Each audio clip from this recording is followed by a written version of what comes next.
ఒక చిన్న గ్రామంలో ఒక చిన్న గదిలో ఏర్పాటు చేసినటువంటి భూసార పరీక్షా కేంద్రం ఇది. అంటే సాయిల్ టెస్టింగ్ ల్యాబొరేటరీ. దీన్ని నిర్వహిస్తున్న వారు బాలరాజు గారు ఇక్కడ ఉన్నారు. మట్టిని జల్లెడ పడుతున్నారు. గతంలో మహబూబ్ నగర్ జిల్లా, ప్రస్తుత వనపర్తి జిల్లాలోని కొత్తకోట మండలంలో ఉన్న నిర్వేన్ గ్రామంలో మనం ఉన్నాం. గత 3 సంవత్సరాలుగా ఈ గ్రామంలో వీళ్ళు ఈ మట్టి పరీక్షా కేంద్రాన్ని నిర్వహిస్తున్నామని చెప్తున్నారు. ఇప్పటి వరకు 800 మంది రైతులకు సంబంధించినటువంటి పొలంలో ఏ బలం ఎంత ఉంది అనే విషయంలో పరీక్షలు చేసి రిపోర్టు ఇచ్చామని చెప్తున్నారు. స్థూల పోషకాల్లో ఎన్పీకే, తర్వాత పీహెచ్ వాల్యూ ఎంత ఉంది, ఆర్గానిక్ కార్బన్ ఎంత ఉంది, ఆర్గానిక్ మెన్యూర్ ఎంత ఉంది అని చెప్పడంతో పాటు సూక్ష్మ పోషకాలైనటువంటి బోరాను, ఐరన్, కాపరు, జింకు ఇలాంటివి కూడా మొత్తం 13 రకాల అంశాలు ఏవి ఎంత మోతాదులో ఉన్నాయి, ఎంత వేసుకుంటే సరిపోతుంది అనే విషయాన్ని, అంటే ఏ పంట వేయాలనుకుంటున్నామో చెప్తే దానికి ఎంత వేసుకోవాల్సిన అవసరం ఉంది, ఇప్పటికే ఏదైనా ఎక్కువ మోతాదులో ఉంటే అది వేసుకోవాల్సిన అవసరం లేదనే విషయాన్ని కూడా చెప్తూ రిపోర్ట్ ఇస్తామని చెప్తా ఉన్నారు.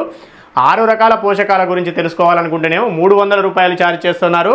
మొత్తం 13 రకాల పోషకాల గురించి తెలియజేయాలి అనే రిపోర్టు కావాలంటేనేమో 500 రూపాయలు ఛార్జ్ చేస్తున్నామనే విషయాన్ని వారు చెప్తా ఉన్నారు.